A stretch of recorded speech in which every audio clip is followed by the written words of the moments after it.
Season 3 of Chefs and Deliciousness starts right now. Woo! Woo! Here we are again for the edition of Trey's Chapman Live on this Broken Tooth Friday. God, I swear, man. Unbelievable. Okay, we have, I said that because I broke a tooth this morning eating some delicious barbecue stuff. I don't know how I did it, but I did. Anyway, all right.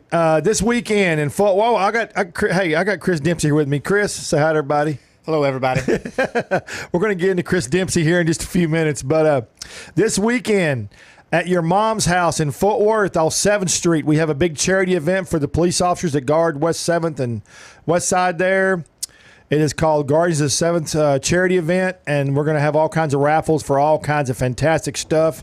If you're out and about on Saturday, come hang out at your mama's house. There's going to be food, plenty of drinks, all kinds of raffles. Got a big cookout. It's going to be fun. We'll see y'all there tomorrow. Your mom's house on West 7th Street. And last Friday, we did our big unveil of the best burgers of 2021 on ABC, Channel 8 in Dallas. And we got that out. And if you want to see what the best burgers are anywhere in North Texas, check it out, TreysChowdown.com/burgers. You won't miss it. It's right there. It's a big article. Worked 16 months on it. All right. And this weekend I got in Miami for Trey's Coastal Chowdown information. We've got the South Beach Food and Wine Festival in Miami. It's Cooking Channel and Food Network, and it is a fantastic event. I know I've got several chefs down there that I've talked to that are friends. We've got the Caviar down there. Michael Passmore, the Caviar man, he's down there doing caviar events. So they were doing an event last night. It was with Tyler Florence. It just looked delicious. Yeah, it was tequila and caviar. I'm down. Yeah, I know, yeah. All right, and New Orleans is opened back up, fully opened back up. They've started last month they started letting live music back. If you like New Orleans, Trey's Coastal Chowdown, you can hop on our Trey's Coastal Chowdown page, like that page. And we do New Orleans and Florida cuisine and information. You can go to Visit New Orleans. VisitNewOrleans.com or get on our social media, Visit New Orleans, and they have all kinds of cool stuff. They got a lot of festivals. Boy, they're stacking the festivals now back to back to back to back because they can do anything for over a year down there. Yeah, bring it. Oh, man, I'm telling you, I was looking at it going, wait, this weekend, normally there's space, but they're just like cram, weekend. So you can do whatever you want to do. And, of course, in Texas today, they signed this deal this week. Governor did, no more mask. So no more masks. That's even in public places in Texas. Don't have to wear them. You're not forced to wear them. If you want to wear one, well, that's your choice, but I'm not going to wear one anymore. All right, and this last but not least, I'm really excited about this. Next Saturday at Tupp's Brewery in McKinney, we are doing a whole steer roast, people. Steer roast. All day, starting at 11 o'clock in the morning. If you like craft beer and you like roasted beef and fixins, Tupp's Brewery in McKinney, he was in here. We're going to roll the footage here in a second, but Tupp's Brewery, McKinney, next Saturday, the 29th. Y'all want craft beer and beef? Hit us up at Tupp's Brewery. Let's roll that.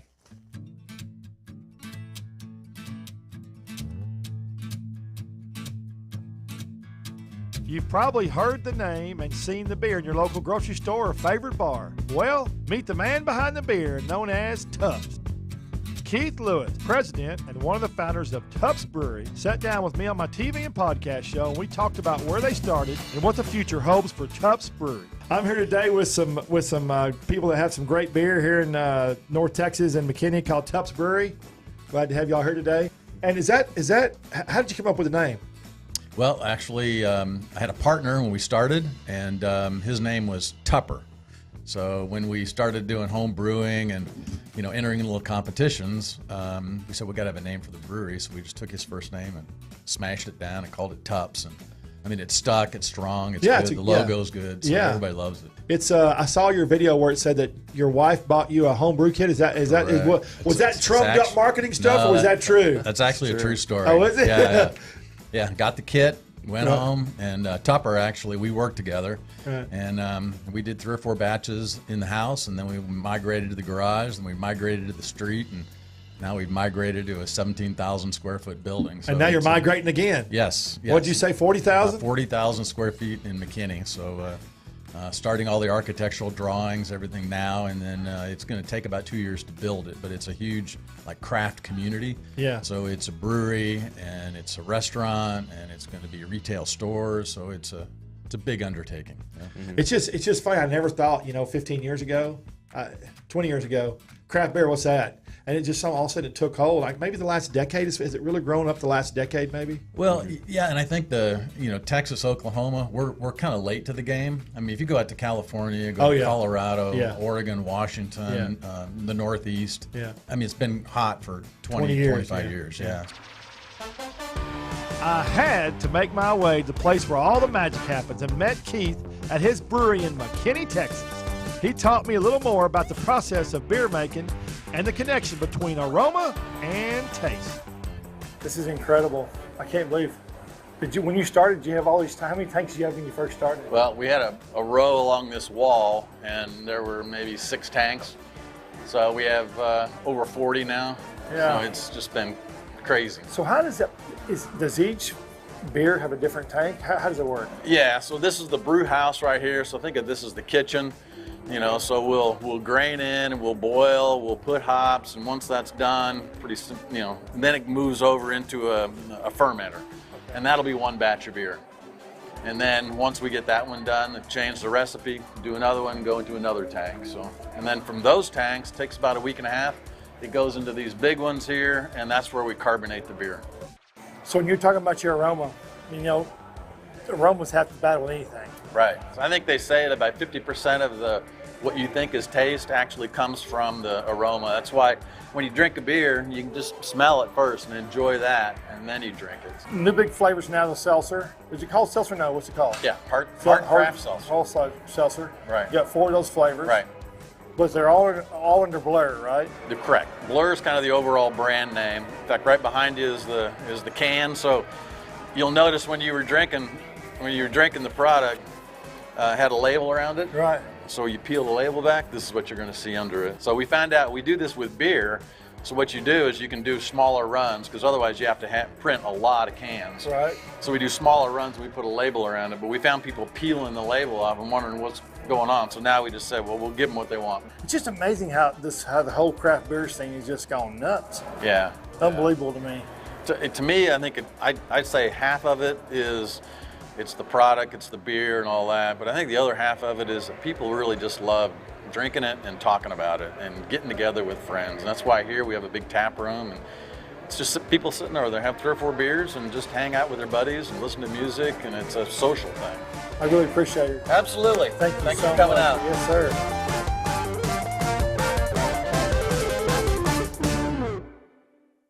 Hi, I'm Trey Chapman, publisher of Trey'sChowdown.com. I'm passionate about finding the best food, drinks, and chefs and sharing it all with you. I should know I have over 5 decades of food experience. Find me on any podcast platform, Facebook Live, or just Google me. Now you can watch and listen to all my great finds every week on my live TV and radio podcast at Trey's Chowdown Live.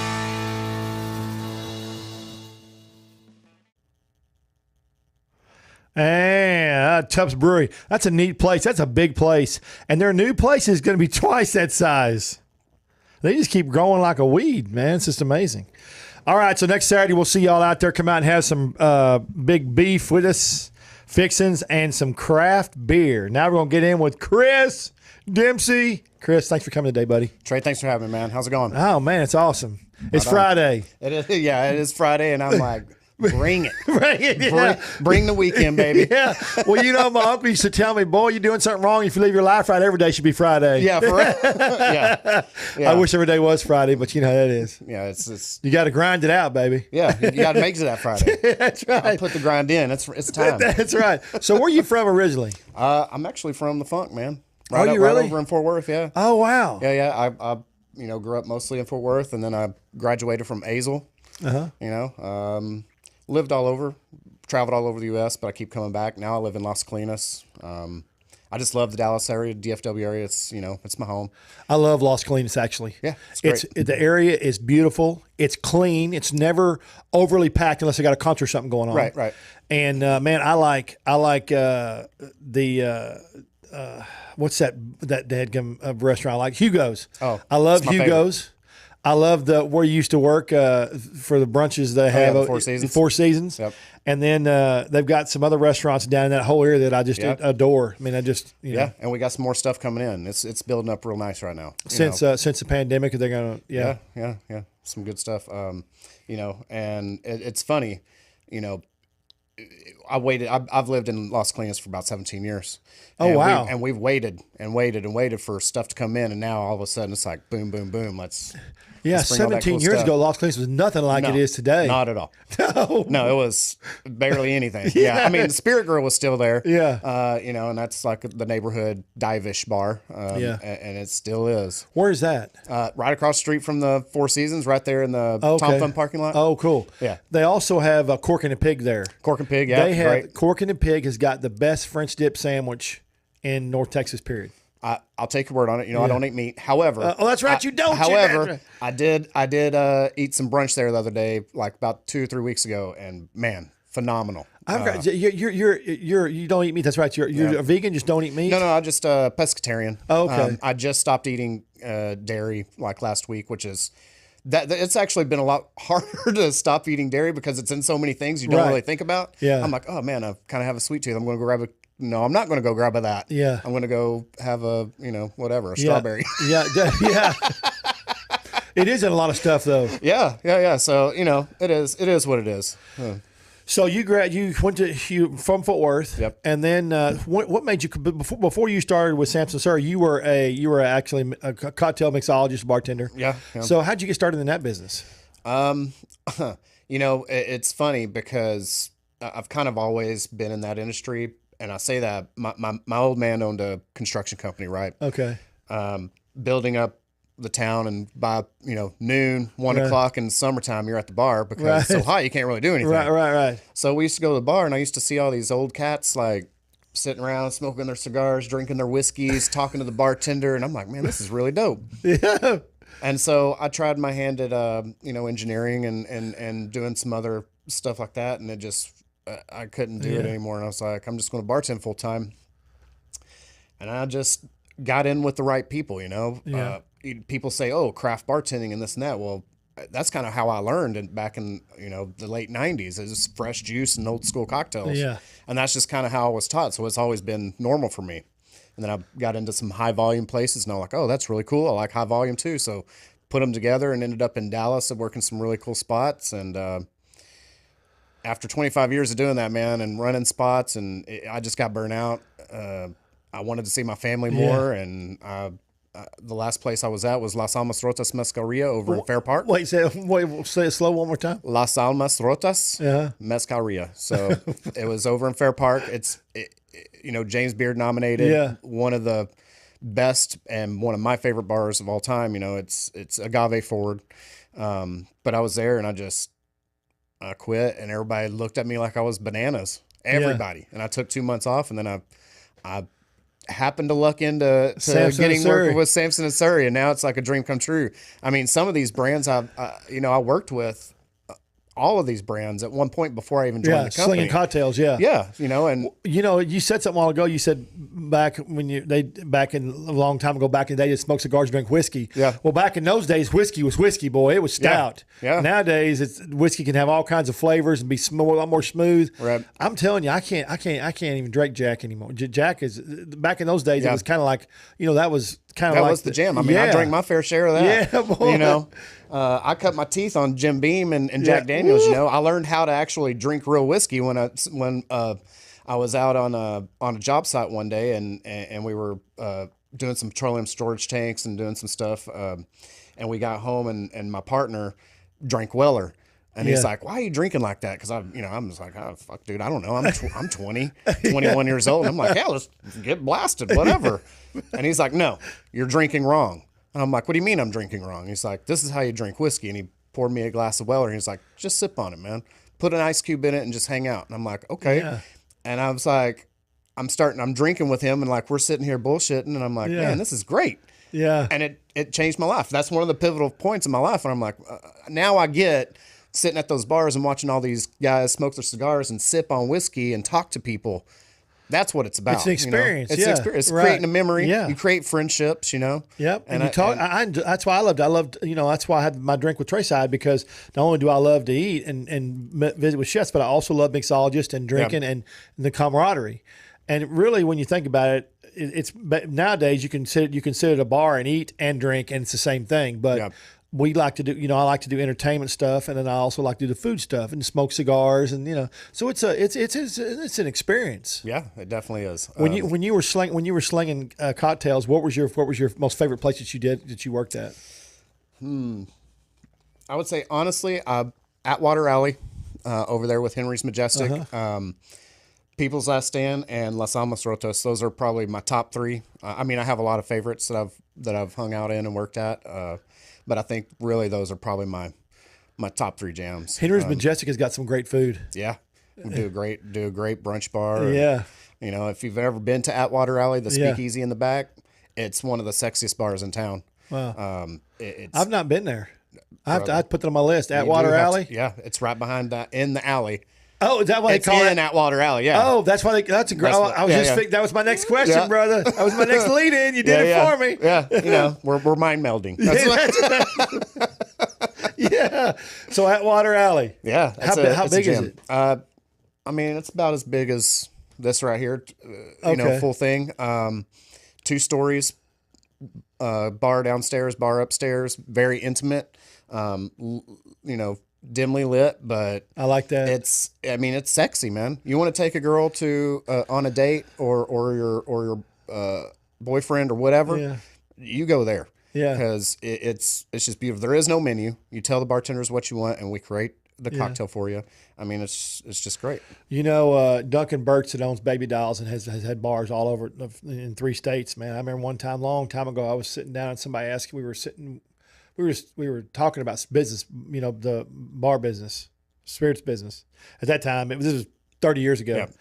And the guy asked me, he said, "Man, why is it so dark in those clubs?" And Duncan Burks always said, he said, "Man, the darker it is, the more money you make." He said, "People do not want bars that are lit up, lots of lights. They don't want that." He said, "You curtail your clientele when you do that." And I never have forgot that. Yeah, you really do. I mean, it's all about that vibe, and if your lights aren't dimmed at the right hour, that vibe goes off. If the music isn't just right, the vibe is off. You gotta. There's a lot of people like, "Oh, I'm just going to the bar and hanging out." I mean, there's a lot of mechanics behind what you're going into. Oh, when are you going to get a real job? And I'm like, well, I'm making a lot of money and I'm working a lot less hours than you, so I guess it's real enough.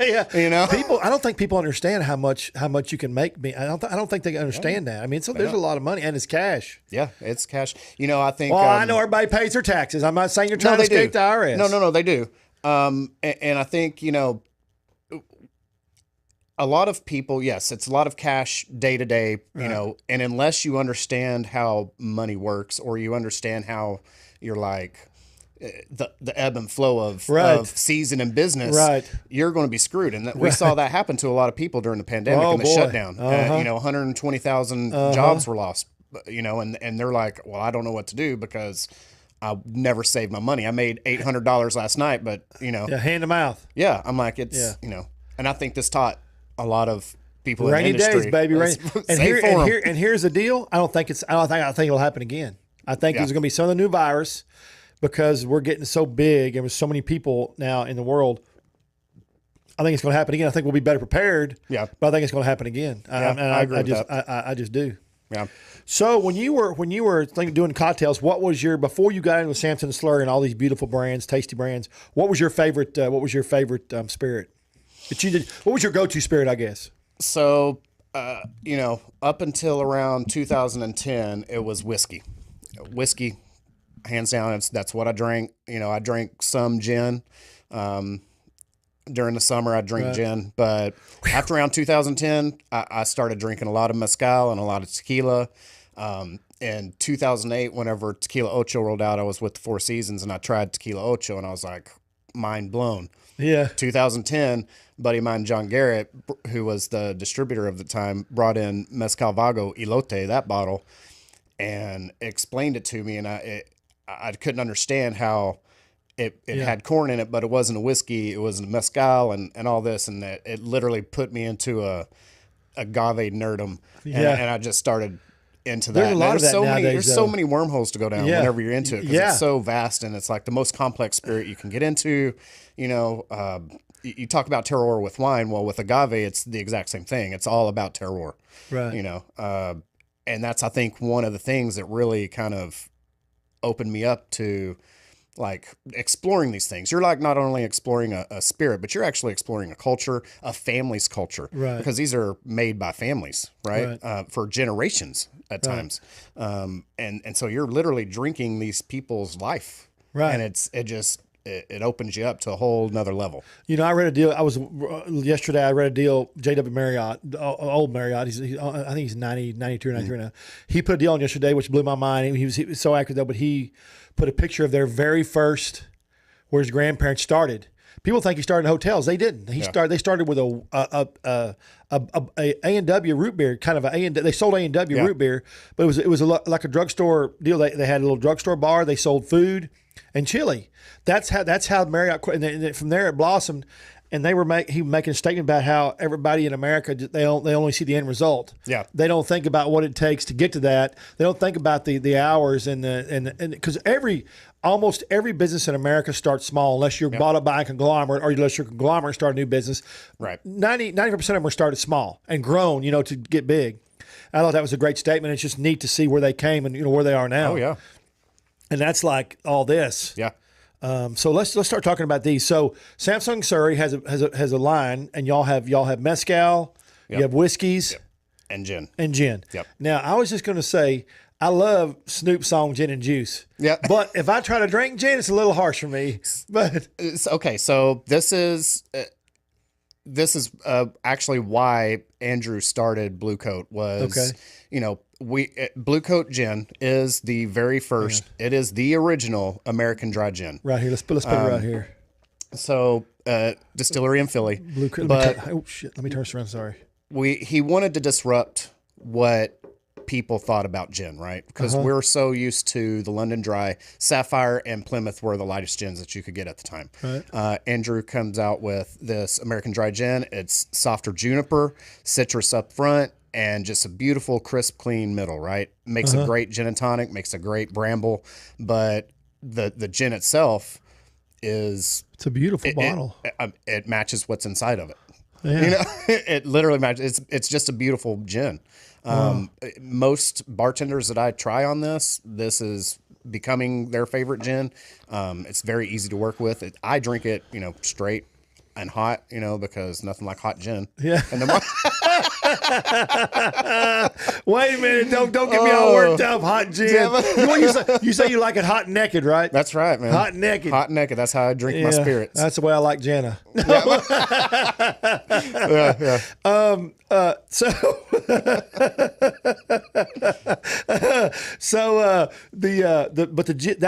I take it that most of gins you can't mix with everything because they're so strong, right?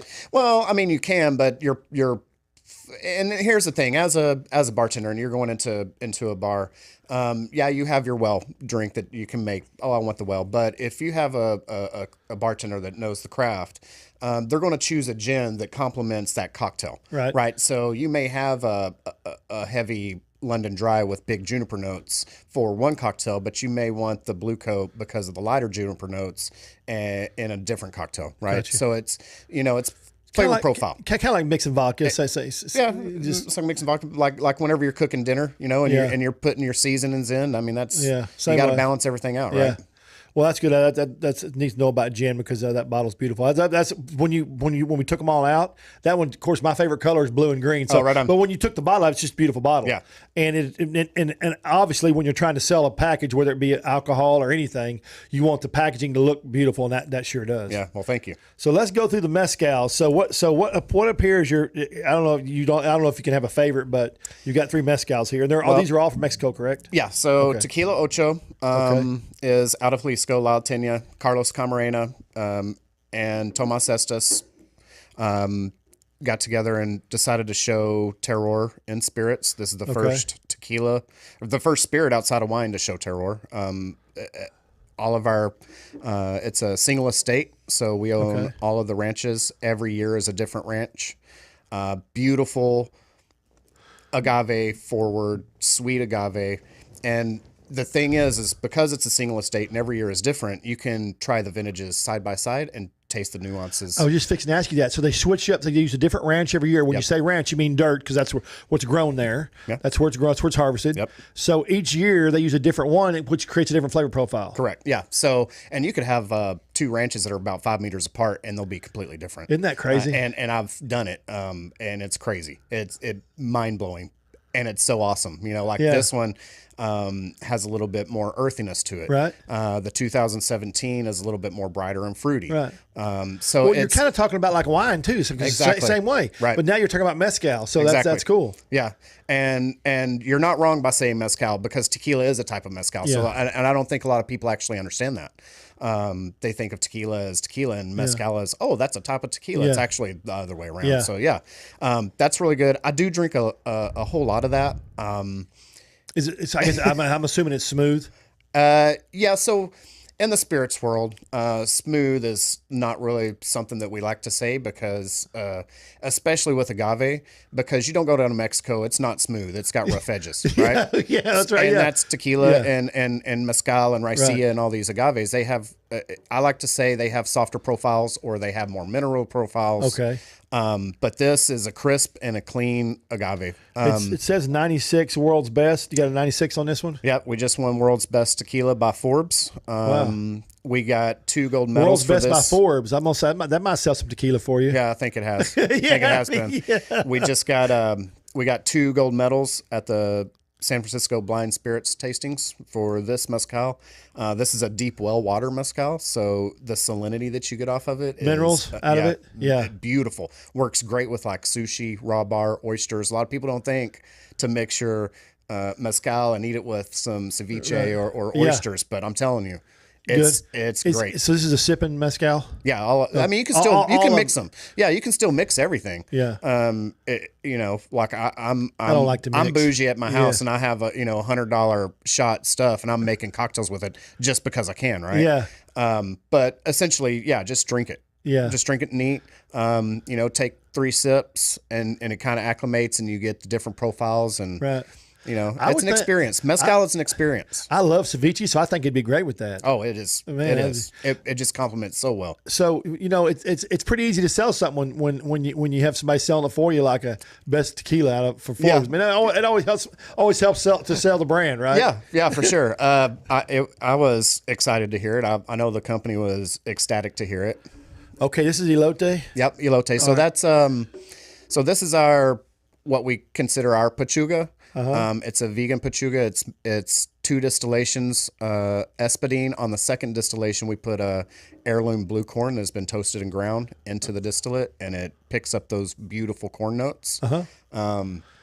Is that why it's called elote? Because corn. Elote, yep. And then if you're a whiskey drinker Right. and you're not sure about getting into mezcal, this is a really good one because you have the familiarity of the corn Of there the whiskey notes, that kind of segues you into the mezcal, and then you can kind of branch out. But that bottle right there changed my life.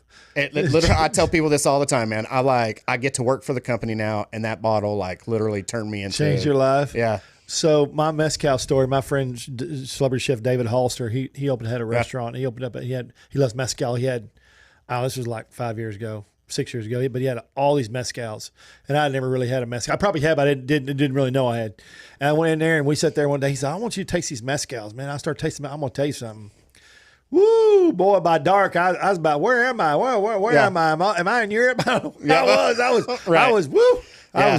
I was 6 sheets to the wind. Yeah, high alcohol, low sugar. I mean, it's a whole nother drunk. Sugar's what kills. Yeah. I don't wake up with hangovers whenever I drink mezcal. I'll tell you that much. So all right, so we got these brands. So up here, and what was that brand? I'm sorry. So this is also Mezcal Vago, but Okay. the labels are different because they're different mezcaleros or distillers, Okay. right?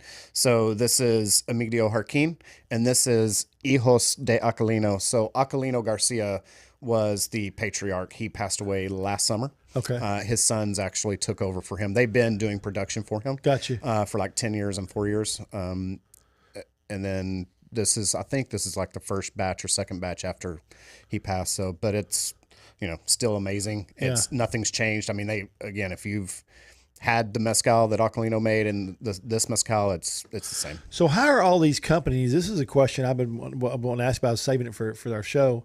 How are all these companies keeping up? Because mezcal and tequila has gotten so popular now. How are they keeping up with the agave and the plants and on the farming side? So that's a great question, honestly. For us, we own all of our agaves. For larger brands, or brands that you see in wells and tequilas that you see that are, $15 and $17. Right. Typically, they're going to be thrown in a diffuser. They're going to be over harvesting young agaves, young under ripe agaves, industrialization, and then rectification, which is where they put in additives, colorings, and everything. So to get to where they need to be. Yeah. And if you're using a diffuser, you're technically not even making mezcal because it has to be cooked. A diffuser doesn't cook it. It just kind of breaks everything down, right? So you're talking about a completely industrialized process to make an agave vodka and then add the stuff in to make it taste like tequila. Gotcha. And unfortunately, a lot of these big brands that are out there that people love and that have these vanilla tasting notes and these really sweet candy notes, that's not good tequila. We are artisanal or ancestral made products for our agaves. So there is no industrialization. You can take our tequila ocho and put a little bit on your hand, do this, and it'll just clean right off, right? Because it's beautiful made. It's not, nothing's in it. But you take another brand and you do the same thing. Yeah. It'll get sticky, right? And it's we have a name for that in the world, but I can't say that. Because I want to be cordial, and I want people to make their own decisions, right? But it is so marketing gets people in the door, right? It's up to the bartender to educate without alienating, and seeming pompous, right? And that. I'm not going to lie. I have had those times where I'm trying to talk to somebody and I come off as pompous or alienate them. And I'm like, I have to catch myself. I'm sorry. I don't mean it like that. Let me back up and, because you can turn someone off, right? They like those tequilas though, because of market, that's what's been beat in their head, because the American palate loves sweet. Yeah. And the more you beat that in their head and the more money somebody has to beat that in people's heads, make them come across in their thoughts when they go in a liquor store, that's what's going to sell. And what's funny is that if you just get somebody to take, it's like me, if I'm going out to get somebody to try something and they've never tried it before and I have to convince them to try it, but 9 times out of 10, once they try that dish or that drink, they like it. Yeah. But you have to get them, you have to break that barrier in their mind to get them to try it. Yeah. Just like I'm sure with all these, that's why tastings are so popular at liquor stores. Yeah. And I do probably 2 tastings a week. Because there's nothing like getting liquid to lips, right? Yeah. Like you just said. And changing the mindset of people, because I see the switch flip every time they try one of my spirits and they're so used to something else. I'm like, well, just try this. It's free. It's a sip. If you don't like it, what are you hurting, right? You ain't paying for it. Just try it. Okay. And they'll try it and they'll be like, oh, and I would say 80% of the time, if not 90% of the time, I sell them a bottle that day. If I don't sell them a bottle that day, they come back to whatever store I was at and they buy it and they become a fan and start drinking that way. Do you think too that sometimes that the average person is overwhelmed by all the choices? Oh, 100%. Yeah. I get overwhelmed. Yeah. And I've been in this industry for 25 years. Yeah. You can walk into a spot, especially whenever you're looking at whiskeys, and all the craft whiskeys that are out there right now and popping up. How do you stand apart whenever there's 500 other people vying for that exact same location? Again, I think it comes back to, a little bit of marketing, but getting liquid to lips, tasting, meeting people, shaking hands, that's just what it is. Especially with our brands, because we're small. We're a small company. Our founders worked for a large company, got tired of watching a large company take in these beautiful craft brands and just destroying them, destroying them, and getting rid of them. So they decided to branch off and on their own and start their own company and create this wonderful, family of small craft brands that is just an award winning. Every single thing we have has awards, gold medals out the wazoo. I mean, for me, I'm like, oh, that's cool. But being in the industry, I'm like, I see that all the time. Yeah. But these brands really, it makes once a difference. you taste them, man, It makes a difference because like I told you before we started the show, I can't tell you. I told you I had that vodka. Jan and I had that. We were at this place and wanted to try this vodka. We literally listen to me. If I can't drink a spirit, it's bad. Yeah. Right. I mean, it's bad. Same. It's bad. And we could not even finish them. It was just nasty. Yeah. I asked what it was. Didn't know what the name was. I said, well, I don't know. It was either made with gasoline, shoe leather, and rocks, or I don't know what you did, but man, it was something else. All right, so let's talk about some of the other brands we got here. All right. So this is a beautiful bottle. This is from France, obviously. It is, yeah. So it's actually a French single malt whiskey. French single malt whiskey. Boy, it's got a beautiful color to it, doesn't it? So that's our 10-year-old.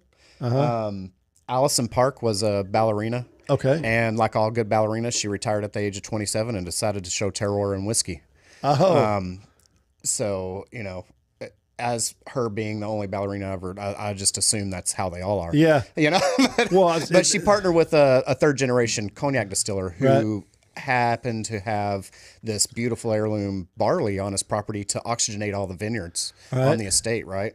And then he would just, for shits and giggles, distill it for people that came over. Well, she fell in love with what he had and took we own all the barley now and all the juice, and they made this beautiful French single malt. And it's crazy because whenever you think single malt, you definitely do not think French, and you definitely don't think cognac area. So we were the first to exclusively age in in French Limousine oak and wet XO cognac barrels. Wow.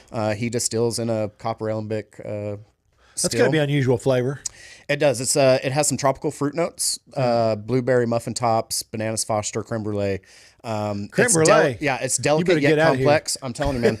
And then with the original, and then with the 10-year, it has a lot more spice because it's been in the barrels longer, right? Right. So it drinks almost more like a Scotch, but without that peat. It's beautiful. Is it real sweet or no? It's fruity and floral, but dry. Okay. Right. So it's not sweet at all, but it has those notes. Because you got to think, as a cognac distiller, cognac, you want to extract the fruity notes, right? So that's kind of where it comes from in that still.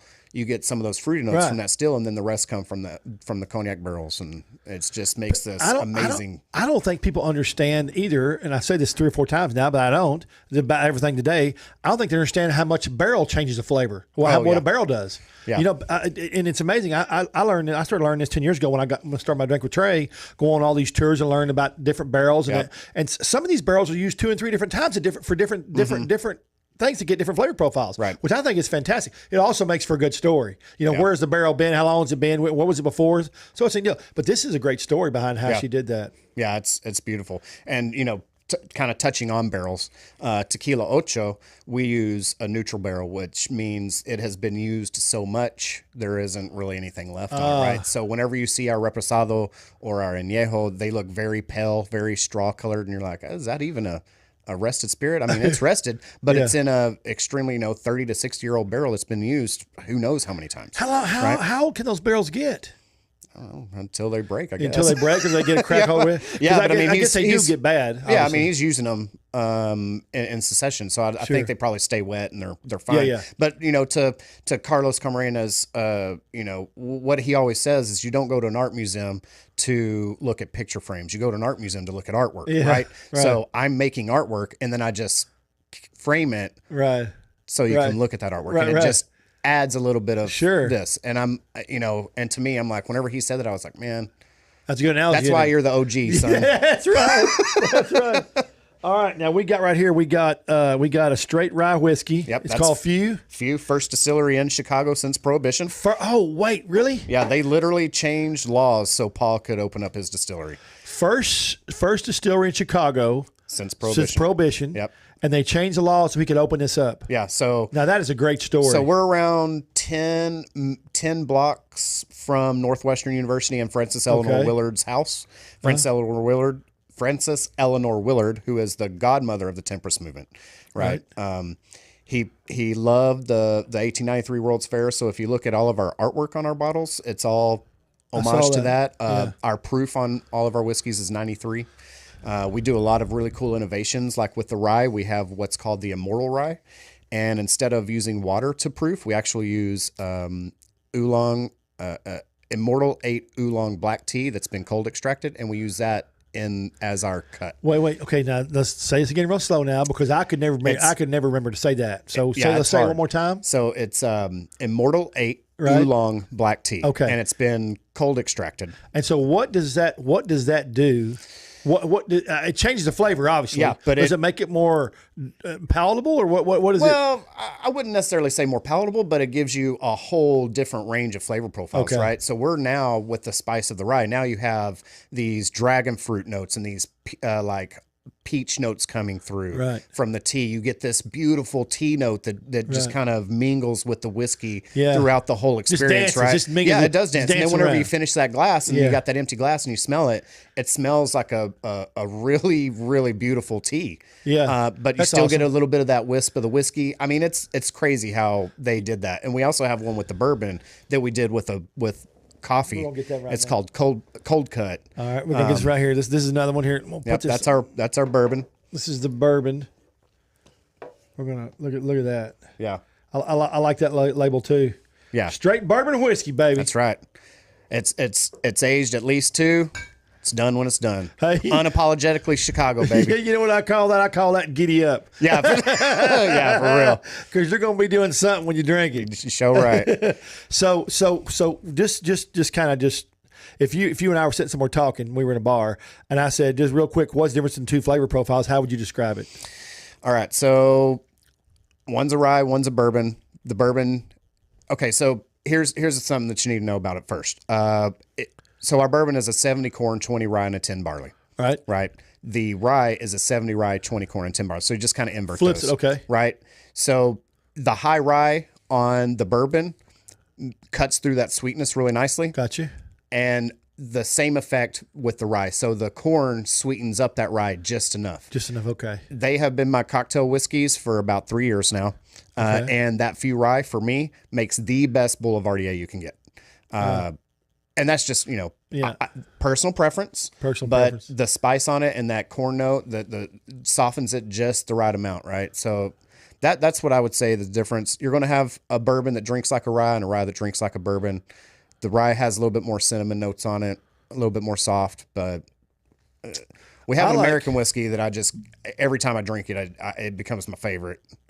I'm big about that. That's my favorite. Jan told me that. She said, "Man, everything is your favorite." I'm like, "Well, today it's my favorite today, man." Yeah, that's what I'm in the mood for. That's my favorite right now. Yeah. But why does it for me? I love drinking whiskeys. Looks like your Widow Jam. We're gonna talk about it in a few minutes. But I like whiskey in a short glass and vodka too, but with one ice cube, either round or square, pour over the top, and that's it. Now, and just sip. I mean, I just think for some reason I think it tastes better that way. Yeah, so you're opening it up with a little bit of that water, and the reason you use a big ice cube is it doesn't melt as fast, so you're not watering your whiskey as quickly. So yeah, I mean, you're just you would probably get the same if you had one of the rocks, the cold rocks, put it in there, but dripped a couple of droplets of water in there. It'd be the same effect. But yeah, it most definitely you're putting just enough water in there to open it up to where you like it. Yeah, it's funny because the average person doesn't drink like that. They don't drink. They just don't. They don't want to drink for the flavor or they're drinking for some other. They want to get drunk. Yeah. I have people tell me all the time, like, just okay, well, get drunk better. Drink. They'll look. They go, I don't know if I can drink. That's pretty strong. I'm like, no, it's really not strong. I said, what's strong is what you're drinking. Yeah. You're just covering it up with junk. Yeah. Sugar and flavors and juices and all that stuff, right? So yeah. All right. So what do you got? Let's see. We already talked about the blue here. The blue gin coat. blue coat, beautiful blue coat. I'm gonna have to have one of those bottles of mezcal before you leave. Yeah. I'm gonna either steal one. I'm gonna tell you to go down. I'm gonna steal one. I'm gonna ask you to get me one. Yeah. Okay. This is this different? Well, yeah, that's Yeah, that's the original cast strength. Okay, So the 10-year is only 3,000 bottles released in the U.S. a year. Okay. This is our original. On the estate, the doors and the shutters of the estate are this color blue. Oh, okay. Yeah. So how big's the estate? It's big? It's very large. You see a picture of it, and there's like you can see all the sections, but it goes. Wow. I'm like, wow, that's ours too. That's crazy. Yeah. Well, Wow. it's just, and some of those, I guess it's very old. Yeah. But some of those things are just huge, but they're beautiful to look at. Yeah. But the upkeep is what kills you on those. Yeah. Oh my. Yeah. Can I you mean, I'm sure imagine? he has all kinds of Yeah, farmers on he the land. does, but the upkeep is still unbelievable. Yeah.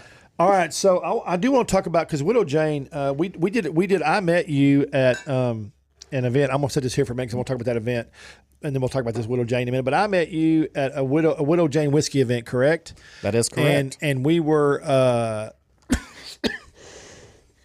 Sorry, it was a dinner. What dinner was it? I forgot already. Yeah, the Seven Doors, Seven Doors Kitchen. Yeah. And it was the chef's dinner pairing with Widow Jane. And it was delicious. Yeah, it looked delicious. That I still, man, I like that rib, braised rib, whatever it was. That definitely almost made me eat meat again. Because I was like, boy, that looks smiling. Chef Jacob did a good job. Yeah, with he did. He's always smiling. Yeah, I like that. I like that guy a lot. So we met over there. Now, there was 4 cocktails with that, right, or was it 5? I think 4. 4. Yeah, I think so. Did you and what was the bartender's name there? Victor. Victor. Y'all put those together? Did y'all put those? Victor pretty much did all of it. He ran them. He was like, "Hey, how's this look?" Yeah, golden. But yeah, he was the mind on the cocktails. They did a barrel aged old fashioned with the Widow Jane 10-year, which I think was your favorite. Yeah, with the bacon, the candy bacon. Yeah. Oh well, his candy bacon just Listen to me, that candy bacon, and I tell, and I still tell people this. That's the best candy bacon I ever had in my life. You'll have naughty dreams about that stuff. I mean, I'm not kidding you, man. You'll want to go home and rub it all over you and sit there and eat on the bed. I mean, it is delicious. All right, but it's a real candy bacon that he takes time to make and put the gloss and the sheen on and the thick coating. I mean, it's. At first, I thought it was cotton. If you close your eyes, it's so crunchy and got such a great texture. You think it's cotton candy. You think it's cotton candy apple or something. Oh wow! Okay. Oh, it's just insanely delicious. And I've ordered the first time I went there. I got a whole separate order. And then I just can never stop eating. I have to make myself stop eating it. But when you put it in those old fashions or you put it in a drink, it adds a little bit of I mean, I'm all about fat washing my whiskey. Man, it coats your tongue, and you're just like, man, fat washing the whiskey, baby. Yeah, man, I'm all about that. Yeah. All right, so let's talk about because when I met you about Widow Jane, I love the backstory. So first of all, let's talk about the backstory. First, how many brands are there? And, with Widow Jane flavors. I'm sorry. We have the 10-year. Right. This is distributed outside of distillery, right? So we have the 10-year and we have 2 ryes. We have an American oak and then we have an American oak with applewood. Okay. And then on distillery we have like 4 other things. One that we're most proud of is the Baby Jane, which is our own heirloom corn. That has been distilled and aged and bottled on distillery. Okay. We're only about 8 years old, so we do have juice in barrels right now. But this is Lisa Wicker, who is our head distiller and president and blender. She's like my spirit animal, seriously. She's your favorite? I mean, it's a toss up between her and Paul. From Few, they're just amazing people. But the way she blends these whiskeys together, it's 5 straight bourbons. No more than 5 and no less than 10 years in age. And then she masterfully blends these together and then proofs it with the water out of the Rosendale limestone. That's what I love. That is, for me, that's what sets the whiskey apart from everything else, because you get this creamy, velvety mouthfeel that just bridges that. It's a 91 proof, but those layers of flavor, the first time I heard you say that creamy, velvety mouthfeel, I'm like, this guy's after my own heart. I'm like, creamy, velvety mouthfeel on a whiskey? I'll take 2 cases. That's kind of how I feel about it. But it's water. It's out of aquifer. Is that what you said? It's out of the Rosendale limestone quarry. Right. Okay. The significance of that is actually the quarry itself was used to build pretty much all New York and most of the U.S. up until the mid-30s. It's like the Statue of Liberty Basin, the Brooklyn Bridge. This is all from that limestone. So whenever they stopped mining, all the water trickled down. There's 3 giant caverns. We actually have rights to one of the caverns that's just kind of off a little bit, gated door. People aren't down in there swimming and stuff. It's very pristine and it's people it's aren't an down experience. there swimming. Yeah, it's crazy. So we get our water from there, and 2 times mineral content of Kentucky. Okay. And so that's why it's so minerally and has that salinity and that mouthfeel, right? So if you have like a cask strength whiskey at home, go buy one of the big French fizzy waters. Right. Let it go flat and pour it into a little bit into that whiskey, and then get some flat water out of your tap and pour it into another glass of whiskey, and you'll see the difference of how the minerality kind of bonds and brings other flavors out of that whiskey. Well, then the tap water will not. You know what I was I told myself the other night I had 2 drinks. I was waiting on Jan to get ready. We were going out to this event, and I had 2, and I stood up and I said, "Man, I'm going to call this more," because I said it tastes like more because more is all I want. You know, I mean, I couldn't. I mean, it's really a very tasty, very nice sipping whiskey. Yeah, I mean it's.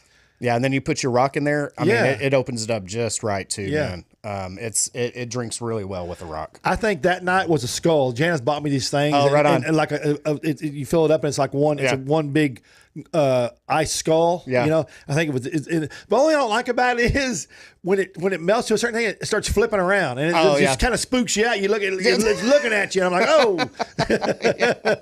That's hilarious. So, Widow Jane is that. So, I want to talk about people. Are all these available at all the liquor stores? For the most part, yeah. Okay. Yeah. I mean, you know, all the big box carries all of them. Independents, little small mom pops have, you know, at least the agaves. It depends. You know, there's places around Dallas that have them in Fort Worth. If people are listening, not because we have a lot of listeners out of the state. Is this at various liquor stores? Yes. Big cities. Okay. Yeah. So if you, just to say the big conglomerate, if you have a Total Wine, okay, it'll probably be in there. Okay. And that's because, you know, all the right outside of where I am. Right. But typically, if you have if you have a really good mom and pop store that knows craft, and you walk in there and you see some really cool stuff, chances are our stuff will be there. So before we get out of here, I want to know, what is your favorite thing? About slinging spirits. What is your most favorite thing about that? For your job, what is it? Educating and interaction with people. That's something I've always been about. You're good at educating. So I mean, you have a vast knowledge, which is and I've talked to a lot of reps in the last 10 years at various liquor stores, and they don't know all they are is a face, right? They don't understand the mechanics behind the brand. Well, I got to tell you, if I relied on my face, I wouldn't be anywhere. So yeah. So I have to back that up with at least a little bit of halfway knowledge. Come on, Mr. Hot and Naked. That's my new nickname for you, Hot and Naked. That's all right. All right. So so all these brands have got their own websites. Like Widow Jane's got hers. Is it Few Spirits? Few Spirits. Mm-hmm.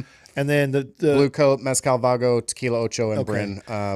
Bryn whiskey without an E. Okay, because it's French. What I'm gonna do is whenever the guys go, when they get everything show done and get it all posted and put it on the network and stuff, I'll have all the brands on there, right on, highlighted. They can just click on it, and then I'll tag a few of the big box stores too.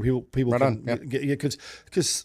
You know, I mean, social media is so slammed with stuff. Some people just they get frustrated. So it's easier if they have some button they can click. Yeah, no, the one button click is perfect. Yeah. People get blown away, and it's got to be short and sweet. Yeah, I agree. Or hot and naked. Short, naked, and hot and sweet. Yes, that's me. And delicious. Yeah, and delicious. You forgot the delicious part. That's right. All right, everybody. Chris, man, really thanks for coming in today, man. Thanks, man. I really appreciate it. Yeah, you have a good time, and you were a little tired when you got here, but you livened up a little bit when that camera, when them cameras flipped on, you livened up a little bit. Yeah, you got to put it on. That's right. You got to put it on. All right, guys. So we got to have another great show next week, but you can go to treyschowdown.com. Hook us up on all our social media platforms. We are on TikTok now, and I am TikToking like crazy. So if you're a TikTok guy, and you know I'm TikToking like crazy, I don't know, I've just kind of got into the old TikTok thing, but we're on Instagram, we're on Twitter, we're on Facebook, we're on Tumblr, we're on LinkedIn, and we do them all very well. We promote daily. If you like seafood and you're into Florida and New Orleans cuisine, you can go to Trey's Chowdown, Trey's Coastal Chowdown. That is on Facebook, and we post on there daily and weekly about the best restaurants in New Orleans and best place to go in Florida, beach cuisine. Of course, and then we got Drink with Trey, which is what we're here today. Drink with Trey is on Facebook, and we do jokes, we do cocktails, we do spirits, and we also have our live show on there, and it's really fun. So hook us up. Enjoy us. Go to the website, check out our burger article and our best barbecue article, which we released the first of last month on Fox, and this last release on ABC. But I'll see y'all next week. Visit us, like our pages, interact, engage with us, and I'll see y'all same time, same bat channel again next week. Hopefully my tooth will be fixed. I won't be snaggle tooth. See y'all.